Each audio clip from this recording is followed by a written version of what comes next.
Olá, muito boa tarde. No Dia Internacional da Mulher, queremos ouvir a experiência e o percurso de Ondina Matos, da Diocese de Aveiro, seja o seu trabalho nesta Diocese, nomeadamente na Pastoral Juvenil, seja os compromissos na sociedade onde se insere. Antes, porém, e como acontece em cada quarta-feira, damos voz a contextos onde a perseguição persiste por motivos religiosos.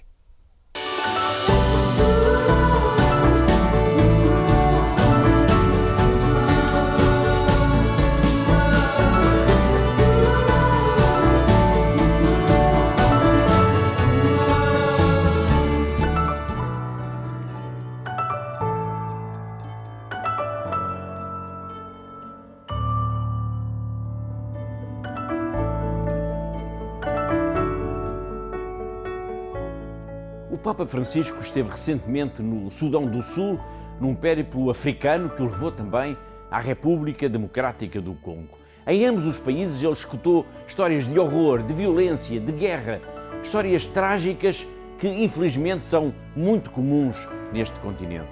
Histórias de pessoas que tiveram tantas vezes de fugir, de abandonar as suas casas, aldeias, tudo apenas para salvar a vida.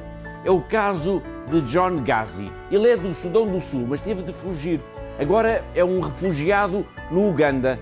Teve de fugir, mas não desistiu da vida, nem de transformar o mundo. E a sua história é bem trágica. The war of our country started a long time ago. That's why we are South Sudanese living in Uganda, in a refugee camp. Very many people have been killed. I lost my father. I lost my sister. I lost my brother.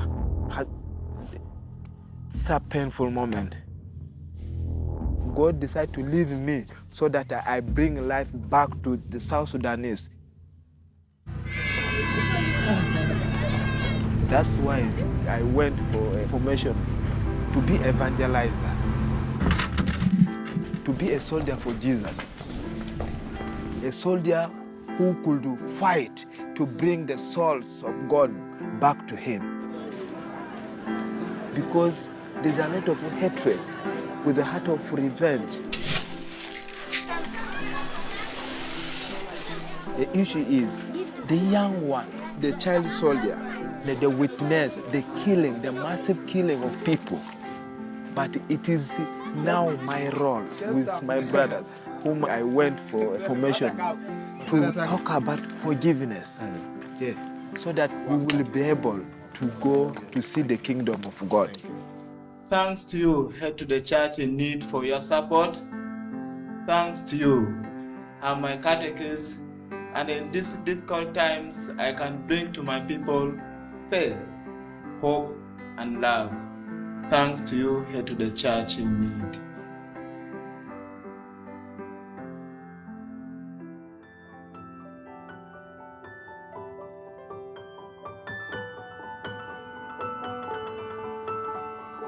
Em minutos perdeu o pai, a mãe, irmão e irmã. Foram todos assassinados. Em minutos, John Gazi ficou sozinho no mundo. A violência do que aconteceu ainda hoje o comove até às lágrimas, como vimos. John fugiu, passou a fronteira para o Uganda. Hoje é um dos milhares de refugiados do Sudão do Sul neste país. Se John Gazi tivesse querido vingar a morte do pai, da mãe e dos irmãos, ter-se-ia transformado num assassino. Mas ele, ao contrário de muitos, não ficou preso ao ódio nem à violência. Tornou-se catequista e tem uma missão: salvar almas. É por pessoas assim como John Gazi que existe a Fundação AIS. É preciso ajudar todos os que querem ser construtores de um mundo melhor. Todas as semanas marcamos encontro aqui porque há uma igreja que precisa da nossa ajuda.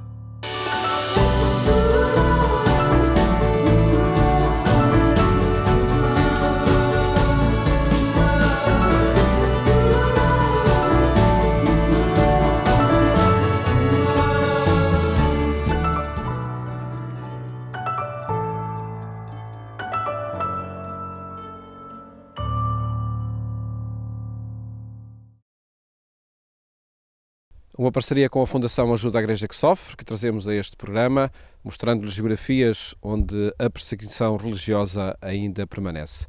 Agora falamos sobre o Dia Internacional da Mulher e estamos na Diocese de Aveiro. Vamos falar com Ondina Matos, desta Diocese. Ondina, muito boa tarde. Obrigado por estar no programa Eclésia, neste Dia Internacional da Mulher. Revê-se no espaço que é dado às mulheres, nomeadamente na Igreja Católica, na possibilidade de participação. Como é que se enquadra, nomeadamente aqui na Diocese de Aveiro e no seu percurso pessoal? Comigo pessoalmente, eu nunca me senti como mulher de alguma forma restringida no meu espaço de intervenção e de ação na Igreja. Mas sinto que em muitos espaços da Igreja acho que a mulher poderia ter um papel muito mais ativo e interventivo e não só em tarefas menores que muitas vezes lhe são atribuídas e lhe são dadas na Igreja.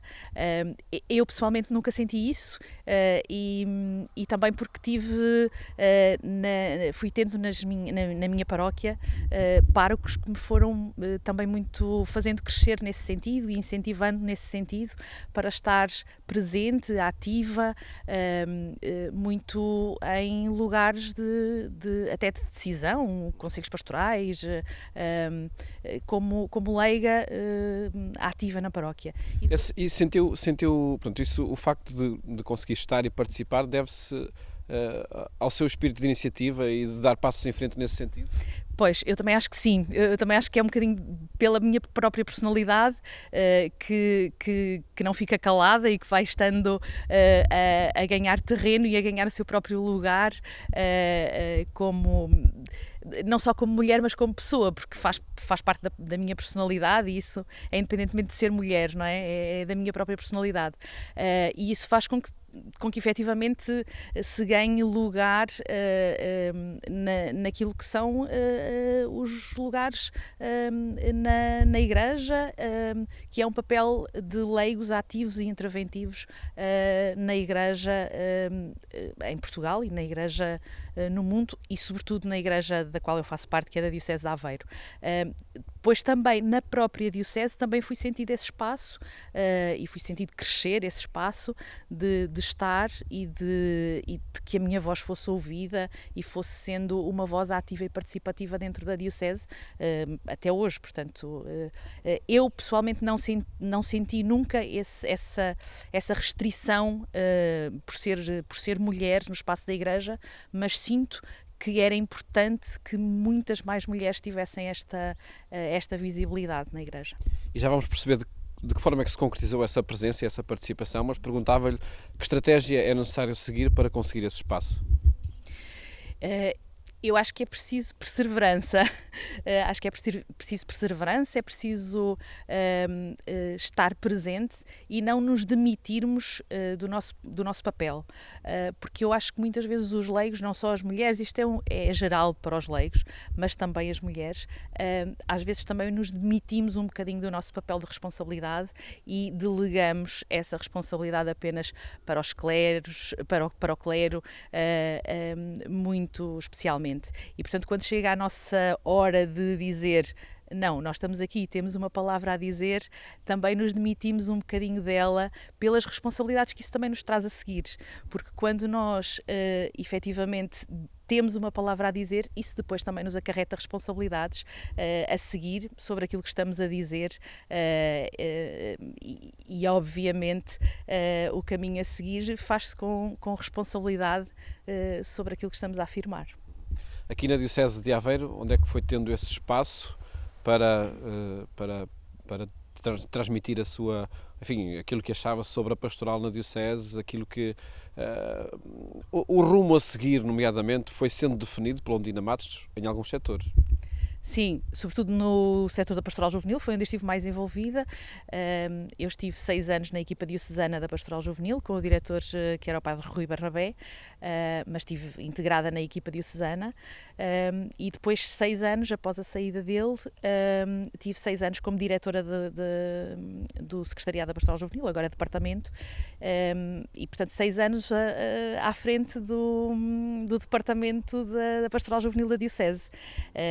E portanto, e com tudo o que isso implicava, de estar presente nas reuniões de serviços diocesanos da Diocese, com o Bispo da Diocese, e portanto muito a partilhar estas decisões conjuntas para a Diocese de Aveiro.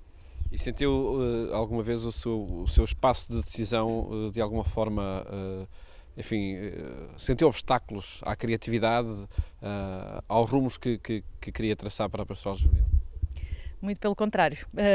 Maioritariamente, a maioria do tempo que eu estive como diretora da Pastoral Juvenil, estive com o D. António Francisco como Bispo de Aveiro, o nosso saudoso D. António Francisco, e o D. António Francisco, muito pelo contrário, era o primeiro impulsionador e incentivador a dar-nos esse espaço de criatividade e de alegria e de esperança para fazermos aquilo que sonhávamos para os jovens da Diocese.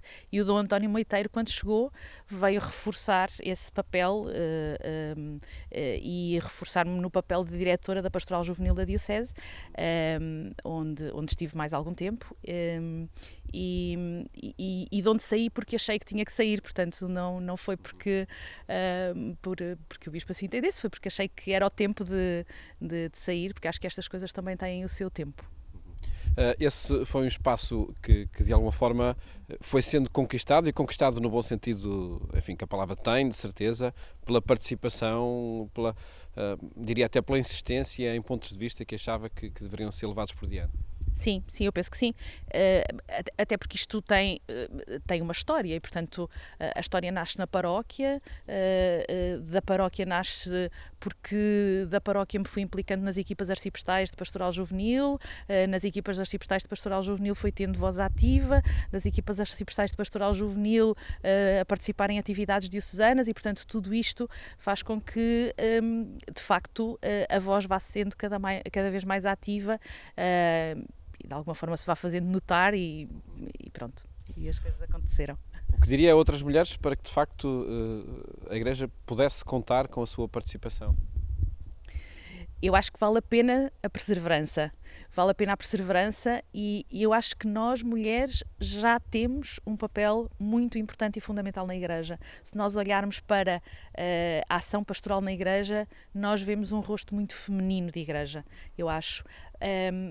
Portanto, acho que só falta às vezes dar voz a esse rosto feminino, porque de facto as mulheres estão na Igreja, estão na ação pastoral da Igreja. Às vezes falta de facto um bocadinho dar voz, também porque nós mulheres temos um tempo muito ocupado e cheio de outras coisas no nosso contexto de vida familiar e que passa um bocadinho também para o contexto, quando nós falamos do contexto laboral, a conversa é a mesma, não é?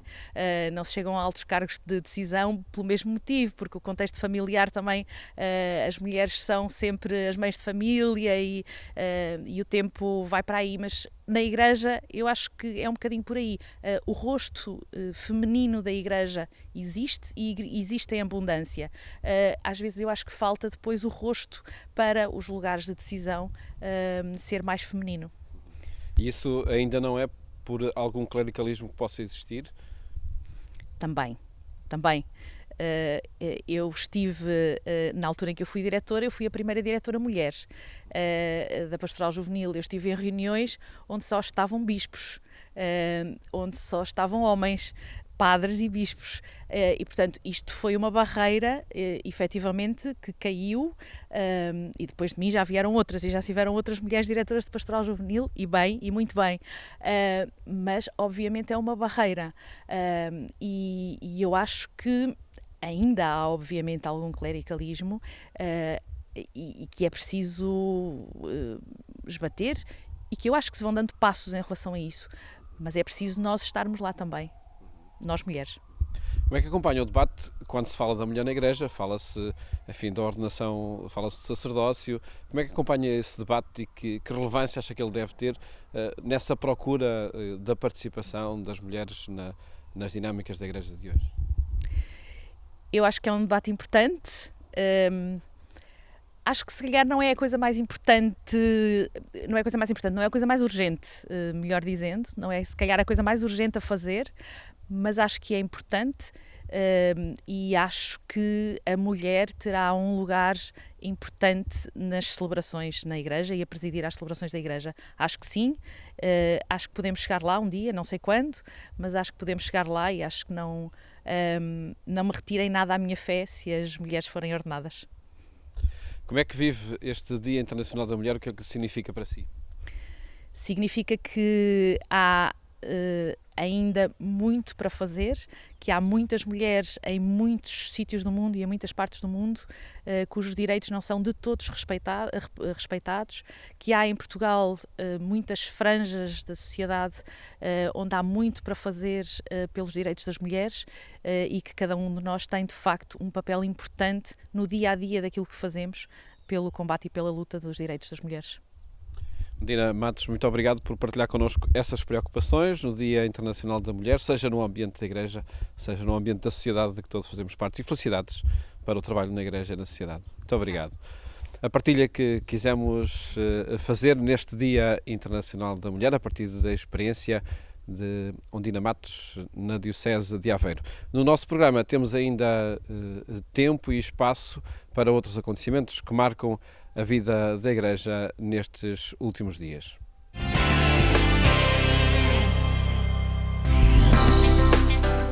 É um projeto da Cáritas Diocesana de Aveiro que acolhe mulheres e homens em situação de sem-abrigo para ajudar a criar um novo sentido.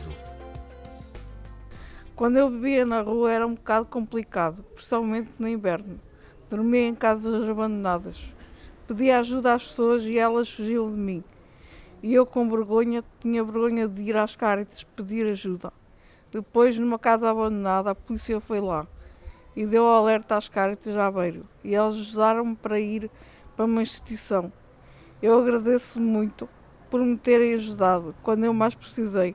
As Cáritas de Aveiro é uma boa instituição. Gostam de ajudar as pessoas e têm-me ajudado muito como mulher que eu sou. Hoje dou graças às Cáritas de Aveiro. Principalmente à doutora Celeste e à doutora Sofia, sempre estiveram ao meu lado. Quando eu morri, elas estiveram ao meu lado. Tentaram-me ajudar nos hospitais e não estou aqui. Eu estou viva e sou outra mulher. Uma história de vida entre tantas outras que chegam ao projeto Novo Sentido da Cáritas Diocesana de Aveiro. Aqui recomeçam. Procuram superar anos de vida sem teto e sem sentido. Por infelicidade caí na rua, que as coisas não correram como iam ter corrido, não é? Ao fim de 23 anos e meio foi uma vida embora e eu acabei por ficar na rua, não é? E não conhecia nada, não estava a par de nada, indicaram-me aqui as Cáritas, eu vim aqui, deram-me apoio, apoiaram-me sempre, dão-me os bons conselhos. Eu tenho cumprido com as minhas obrigações, porque tem que ser assim. E cumprindo as obrigações, foi possível sair da rua, viver num apartamento e com outra dignidade em cada dia. Agora, aqui as Cáritas, com o intermédio das Folhinhas de Boga, arranjaram-me um apartamento. Eu estou a viver num apartamentozinho. Já sabe, temos que pagar a nossa rendazinha, mas isso não está em causa. O que está em causa é ter o abrigo, termos as nossas coisas, darmos mais limpos, termos comida, termos essas coisas. E eu sinto-me feliz com elas e tratam-me bem. Eu não tenho nada de mal a dizer delas. Esta senhora que está aqui é excepcional, é uma pessoa impecável. Aquela que está ali a Rissa então ainda é pior. António Ferreira da Silva refere-se a duas técnicas da Cáritas Diocesana de Aveiro que dinamizam o projeto Novo Sentido. Aqui fazemos algumas atividades, desde ateliês psicoeducativos de diferentes áreas, da área do emprego e outras áreas. Temos também atividades ocupacionais. Tudo isto é um processo, não é? E é um processo que necessita de adquirir competências para que as pessoas possam estar preparadas, eventualmente, para o mercado de trabalho. e para se poderem estabilizar. Há todo um trabalho por trás, não é? São pessoas que têm uma história colada a elas, que ainda tem que ser curada, como eu costumo dizer, até chegarmos a bom porto. Este projeto é um espaço seguro onde as pessoas vêm para conversar, para conviver e combater assim a solidão que algumas sentem. E depois as atividades que desenvolvemos é no fundo para treinar competências pessoais e sociais que mais tarde contribuam para a inclusão social dos sujeitos e para a sua autonomização. Para isso, promovem ateliês de expressão plástica, clube de leitura, estimulação cognitiva, relaxamento muscular, gestão de conflitos e a música. São 2 sessões por semana onde estamos a fazer criação durante este mês, até a próxima semana. Depois a nossa ideia sim será trazer músicos aveirenses para se juntar ao nosso projeto para no dia 2 de junho, muito provavelmente será essa data provável que nos estão a lançar, possamos fazer uma apresentação ao vivo de todo o trabalho que está a ser criado por este grupo.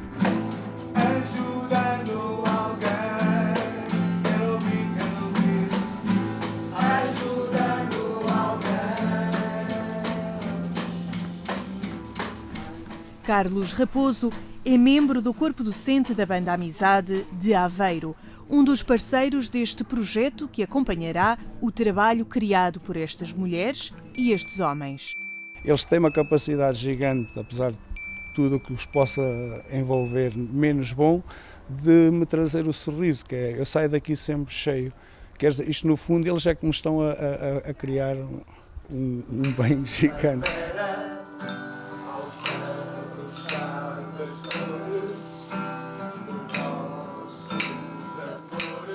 Com música e outras atividades, estas e outras pessoas em situação de sem-abrigo conseguem dar um novo rumo às suas vidas.